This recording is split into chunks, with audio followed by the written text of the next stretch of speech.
Well, morning, everybody. I hope you're all good. It's Sunday, the 7th of January, 2024, and we're here to take a look at the weather for the UK for the week ahead. Firstly, I'd just like to thank all the new subscribers that have come along in the last couple of weeks. Been absolutely blown away, and I'm really encouraged by the support and all the kind comments that have been given. So, yeah, thank you very much. I really do hope that you enjoy the forecast. So, as I've mentioned, that's the chat out the way. Let's now move on with the forecast and the country this morning. There's a bit of weather going on down on Dartmoor. You've got some lovely frosty hills up there. Up towards Glasgow, you're very foggy, very cold as well up there. This is at George's Square. And then over in Kent, just down the road from me, we got some rain this morning. So, yeah, there's a little bit of weather going on. Temperatures are cold in some parts of the UK, particularly across northern and western parts of the country. The chills on the hills at the moment, minus 5.5 at Shap. But yeah, you'll notice many stations across northern Britain are around about -2 or -3. But this isn't the case everywhere. Temperatures are still quite mild in some parts of the country. Down on the Isles of Scilly, I notice they're running at 7.3 at the moment. But yeah, other stations around about 4 or 5 degrees. And this is where you've got some cloud at the moment. So if we just take a look at the current facts chart, there you go. This is the scene at 6 o'clock this morning. You'll notice that, yeah, we've got this area of high pressure that's building in across the UK, but there is also like a decaying occluded front that's just moving down across northeast England, parts of Wales, and this is where you've got slightly more in the way of cloud, and this is where you've also got a few showers. Also, towards the far southeast of the country, you've got this occlusion coming in from the east, and this is the front that's going to be bringing in the colder air over the next 2 or 3 days. Right, so we'll just take a look at the radar picture at the moment, and I think that picks the front up quite nicely. You've got some sort of light showery rain coming down across northeast England, across the Pennines, down towards sort of almost like the Bristol Channel area. You've got those showers down there in the far southeast as well.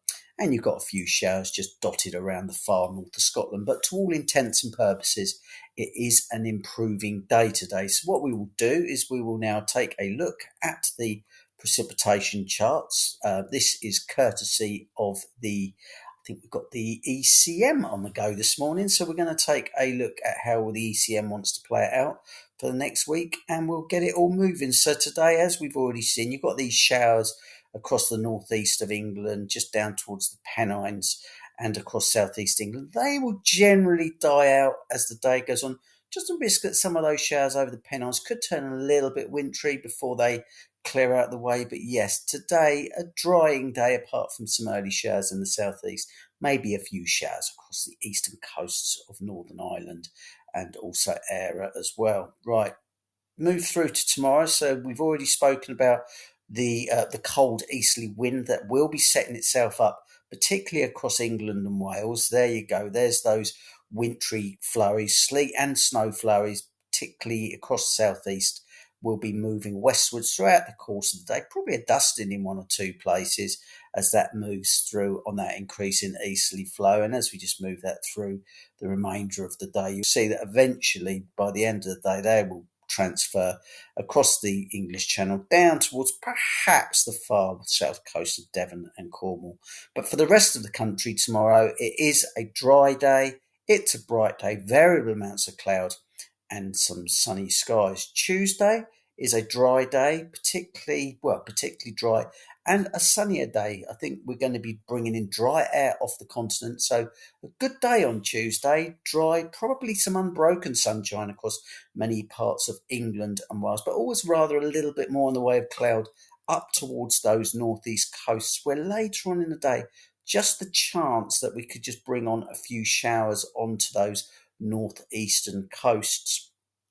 By the time we get to Wednesday, high pressure is still well in control to the north of Scotland.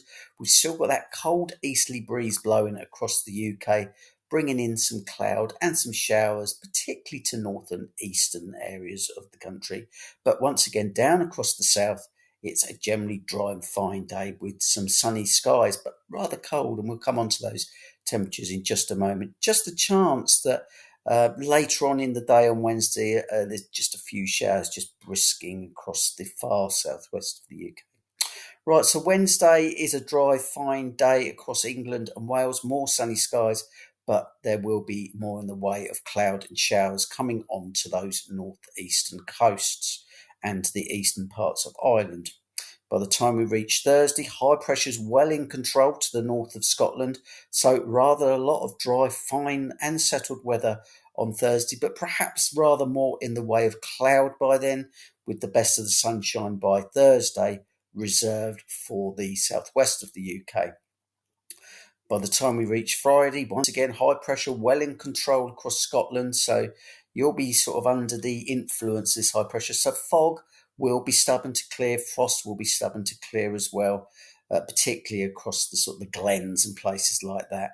And down across England and Wales, it will become milder by Friday, but variable amounts of cloud and sunny skies. And that's pretty much the way it carries on. High pressure sticks to the country like a limpet over the course of the next few days. But towards the end of next weekend, just notice how the area of high pressure just starts to edge away, retrogresses into the Atlantic, opens up the door to a colder north or northeasterly breeze. And this is where this potential change is going to be coming in. We've been speaking about the change mid-month, and yeah, I think it's still on course, definitely for the north. We'll have a look at the ensembles in just a sec to see if we've got any confidence still in that.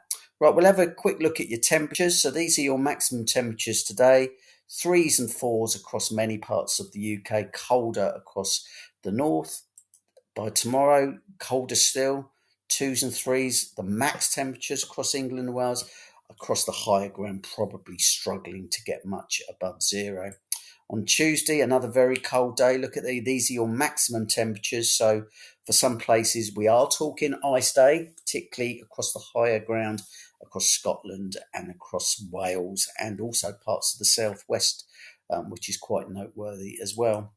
By Wednesday, yeah, the air is starting to become a little bit milder from the southeast or from the northeast. You'll see that with the maximum temperatures starting to pick up across the northeast of England. We could be seeing 6s or 7s, and generally between 3 and 5 degrees, but still cold across central Scotland under that area of high pressure. By Thursday, once again, it's less cold. Temperatures by then 4 or 5 degrees by day, 6s and 7s around those eastern coasts, but still cold across central and northern Scotland. And much the same is true of Friday. Temperatures by then creeping up closer to average at between perhaps 6 and 8 degrees, but cold across the north.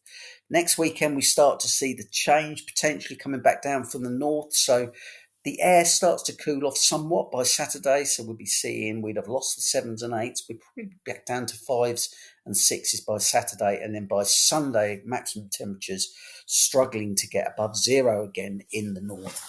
Really quite cold across Scotland, -3s and -4s as maximum temperatures, and temperatures falling away across England as well from the north as we bring in phase 2 of the cold weather.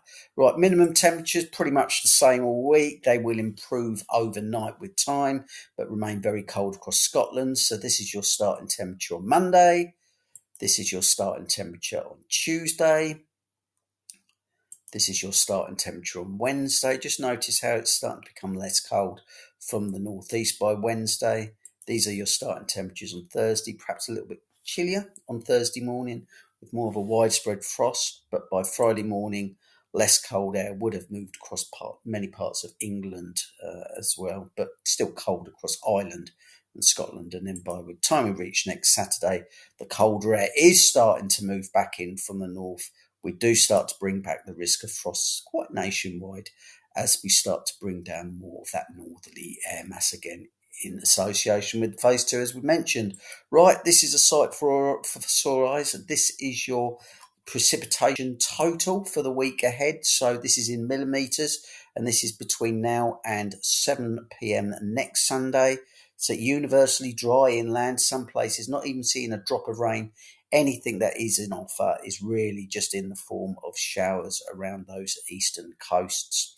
Right, before we just bring it all to a close, we'll just take a quick look at the ensembles, the temperature trends into next week. So as we've seen, cold for the next 2 or 3 days across London. Things do pick up somewhat from the middle part to the end of the week, but there is that trend again from the 14th to bring the colder weather back. We move up towards Manchester, a trend that is also seen rather cold for the start of the week, becoming less cold around the middle to latter half of the week before temperatures drop away next weekend. And for Inverness, well, there you go. Yeah, once again, that trend is maintained. Colder for a while, less cold towards the end of the week, but still rather cold up there throughout. But then, yeah, there's a signal for, certainly for Inverness, things to go sub-zero from around about the 15th as we start to bring in that much colder air from the north. So that is, in summary, a mainly dry week, a fine week, rather cold at the start of the week with the risk of those snow flurries across the south tomorrow. Fog and frost quite persistent across Scotland under that high pressure. Temperatures becoming less cold with time, but potentially very cold again by next Sunday.